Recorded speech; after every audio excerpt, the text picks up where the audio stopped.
Hi, I'm Reverend Coates with the Enough is Enough campaign. The Enough is Enough campaign is completing its fourth month. For the past 4 months, we've been having weekly rallies outside of the residences of the CEOs of Viacom, protesting the negative images and stereotypes of black men and black women in many of the music videos that they have on BET and MTV.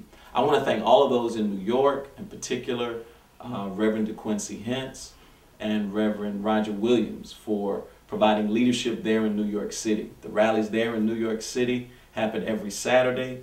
That information is on our campaign website. I hope those of you who can come out in the New York metropolitan area will come out every Saturday to be a part of our weekly rallies. Those of you in the Washington, D.C. metropolitan area, we have our rallies every Saturday at the location and at the times on our website. I want to thank all of those in New York and in the Washington, D.C. area for participating in our rallies as we continue to make the case that the defamation of black people, of black heritage, black and Latino people in the popular culture is something that is not acceptable. The past 4 months have been a tremendous success. We've been going strong, and we're going to continue to do our weekly rallies. Now, I've been asked over and over, what is it? What do you want, Reverend Coates? What is the Enough is Enough campaign seeking? What do you want BET to do? And that's an important question that I at least want to answer. Many people are under the impression that our campaign is about BET's programming, for example. That we're seeking to bring back BET News or Teen Summit or some other kinds of positive programming. And while we certainly support positive programming, this isn't really the focus of our campaign.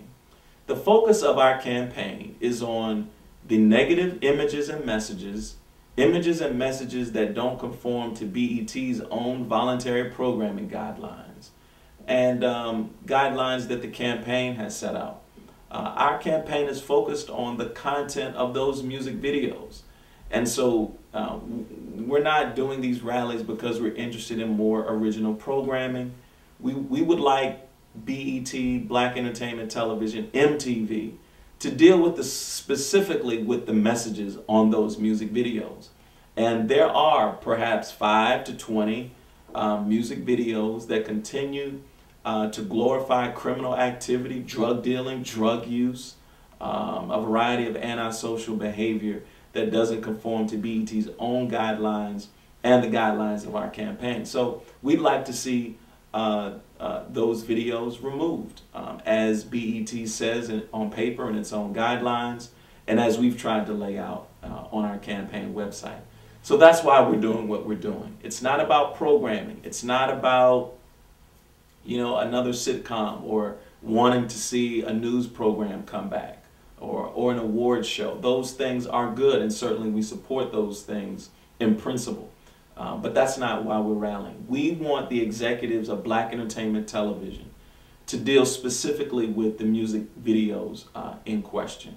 And we have a list of those videos, and we can provide them to those who are interested.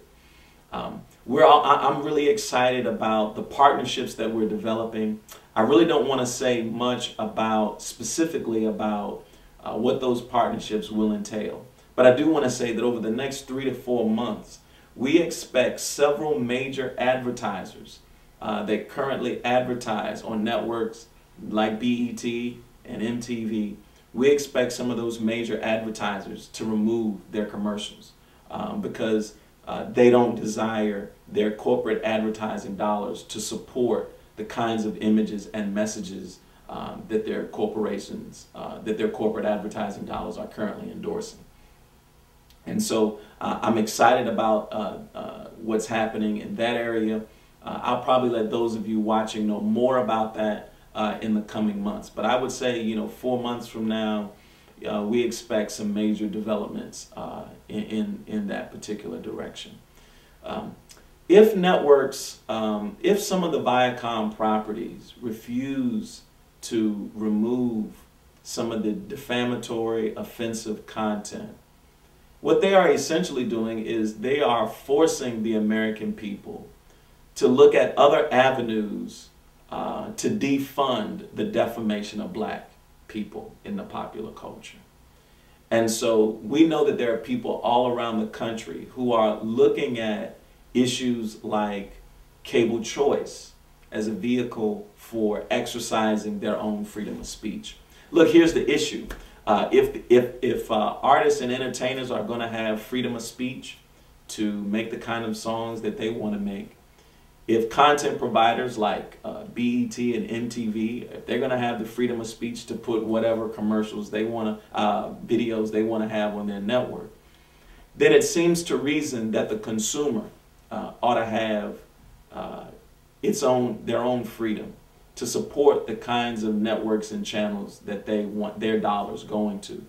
Right now, when the public, even if the public does not watch some of these networks that they find offensive, whenever they pay their cable bill each month, they're still sponsoring that content. And so